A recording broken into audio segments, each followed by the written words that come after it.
Tyson, Spencer, and Goodie extort some students. Spencer is spotted meeting Cole in secret. Indeed, it appears that these two are in a form of situationship.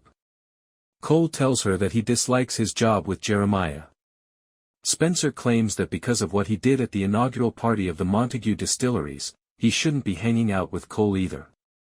Cole comes close to admitting that he attempted to kill Dwight, but he maintains it a secret since he knows it would annoy Spencer enough to end their relationship because Dwight is the one who provided Spencer a legitimate job. This subplot is so dull and lacking in chemistry that I'm not sure where the writers are heading with it. Is this meant to be a little version of Romeo and Juliet? Will everything end tragically? If Spencer and Cole perish in the crossfire between Dwight and Jeremiah, will I still care for them?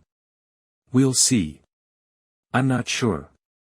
In any case, once Spencer and Cole finish their conversation, she goes to Bread, 2, Buck, where Tyson and Goodie approach her with a small side gig. Tyson and Goodie plan to extort college students who are experimenting with drugs because the closure of the distillery has decreased the amount of money coming into the Manfredi empire and they can't always smuggle the alcohol illegally because the Dunmeyers are keeping an eye on every route leaving Tulsa. Since Spencer is a student, she brings them to a fraternity that is infamous for providing narcotics to everyone in Tulsa. Tyson wants to attack the aforementioned frat house right away, but Goodie delays the plan for a full day so he can get some federal badges and see what they'll be up against once they get inside the lion's den. They went to the frat house the next day. Because they were in the same class once, one of the students even recognizes Tyson, but he believes that Tyson has subsequently become a police officer. Playing along, Tyson persuades the student to show them where the drugs and cash are hidden. Goodie and Tyson leave the frat house and return to their headquarters after he is confident that the students have given up everything.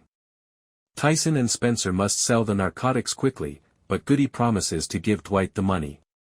Spencer claims that since she is familiar with every bar and club in the neighborhood, she will handle that. I apologize, but Scarlett Rose Stallone's line delivery is terrible.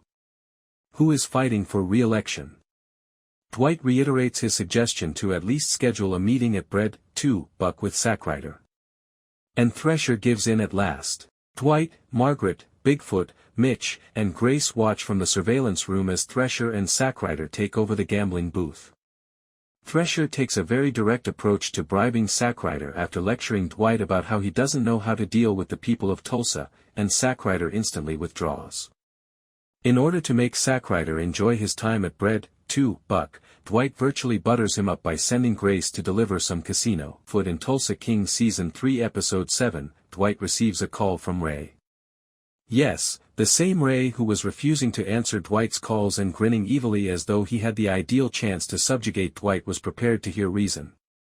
What was the purpose of hinting at a conflict between Ray and Dwight, then? I'm not sure. Returning to the exchange between the two elderly men, Dwight states that although it is not feasible to offer Ray 80% of the liquor company's earnings, they may make a different arrangement in which Ray will grant him access to all establishment that needs alcohol in the Northeast. Ray will receive the money that comes from that area, which is technically his area, and it will increase Montague Distilleries' market share. Ray sets aside his ego and nearly shakes hands with Dwight since that seems like a decent approach. Nevertheless, Ray does want Dwight to understand that eventually he will have to give Ray a portion of his empire or share it with him. For now, at least, Dwight doesn't give that much thought because he considers it to be a meaningless threat. Ray hangs up, and the conversation turns to the Dunmeyers' planned attack at Bubbles.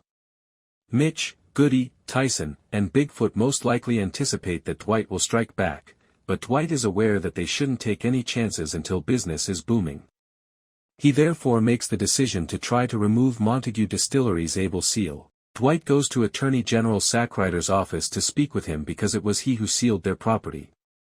Sackrider believes Dwight is there to grovel before him and asks Jeremiah to be lenient with him. Dwight obviously doesn't do any of that. Rather, he calmly emphasizes that Jeremiah is the reason of Sackrider's conceit, and Jeremiah's high dash. The reason for his handedness is because he has the present governor's approval. Sackrider will be in a difficult position when that changes because Thresher is the frontrunner for governor and is virtually in Dwight's pocket. Meanwhile, Dwight, Tyson, and Bigfoot went to a restaurant named Bubbles to speak with Ray about his persistent demands for a cut of Montague Distilleries' earnings. Dwight came down to brass tacks after some back and forth, accusing Ray of abducting Bill to make him submit to him. Ray had nothing to do with Bill's abduction because Ray became upset since Musso was the one who had jailed Bill for nearly discovering that Dwight was employed by the feds.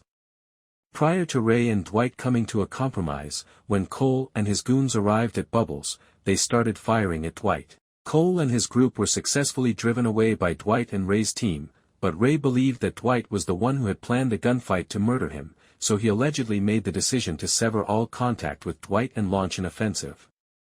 But did he? Let's investigate.